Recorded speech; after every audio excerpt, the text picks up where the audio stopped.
It's the wee hours of the morning here in Atlanta, Georgia. My name is Caleb, aka the Virgin Mime. Forgive me, I'm eating something and having me a little bevy because I work nights. I go to sleep in the morning. But anyway, the reason that I am chatting you up right now is because I've been studying a lot.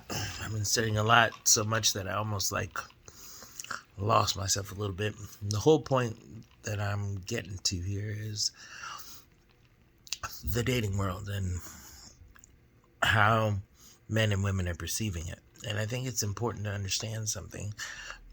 For you guys that are following some of these podcasters who are talking about this type of woman and that type of woman and the other type of woman, that's totally fine.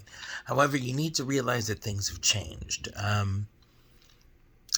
It's not that women have given up on those particular things. It's just because it seems more unrealistic, right?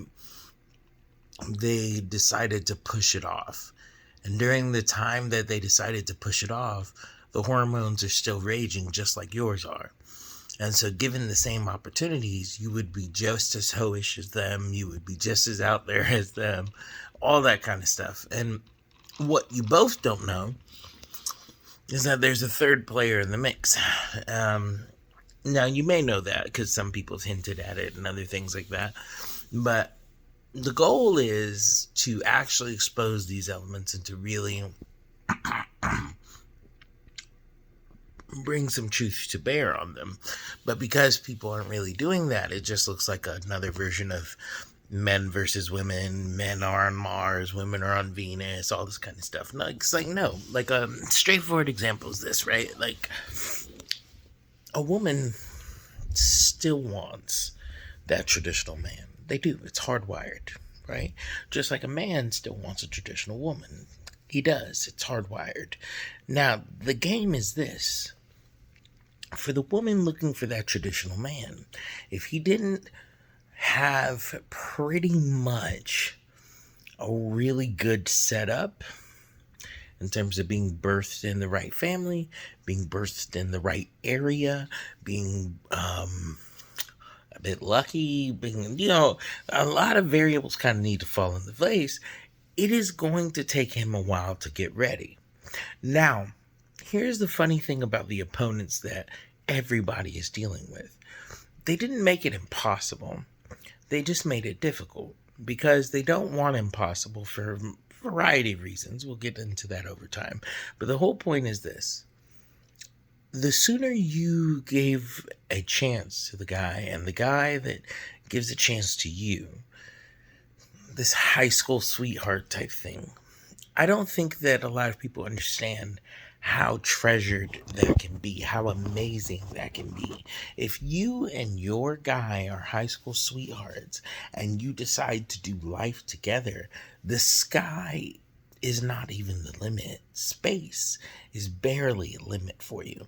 The problem is, most of you, you're looking for direction. And the people who have lined up on both sides, because there's a book out there for women, Why Men Love Bitches. There's men out here talking about, look at all these women shafting men.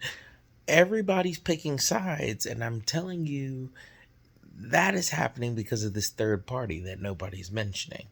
And the third party is all up in this because every second you spend distracted by the nuances of what you're dealing with is a second you don't have to spend on them. And I respect it, honestly. It's a brilliant game plan. It's executed quite perfectly, and it has had absolutely amazing consequences for society. Disastrous, definitely, but it is what it is. Game is game. Now, if you fall for it, it's part of the problem. All of us fall for it in some ways, but the depth that you fall for it is the problem here. So basically, there's women out there that want the traditional guy.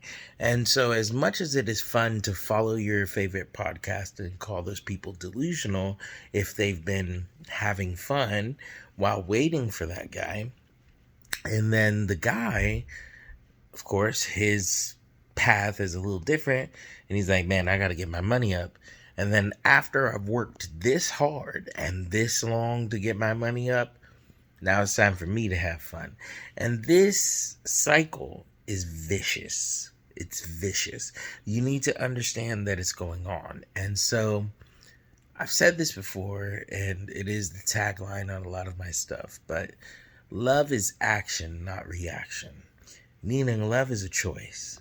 Just as much as you think it's a feeling and all this other stuff, you have to choose your person, men and women. You have to choose your person, and you have to say, this is them. And even if it's going to be multiple people, you have to say, this is them. You still have to come to this acknowledgement of this is they, this is the situation. The problem is that a lot of you, men and women, want to leave it open-ended. And so you're saying, this is the best I've got now, and perhaps I'll find something better later. Now, if you think about the way that marriage is designed, you're saying whether there's something better out there or not, this is me. That's the choice part. And that's very difficult for everybody right now because they see too many relationships fall apart.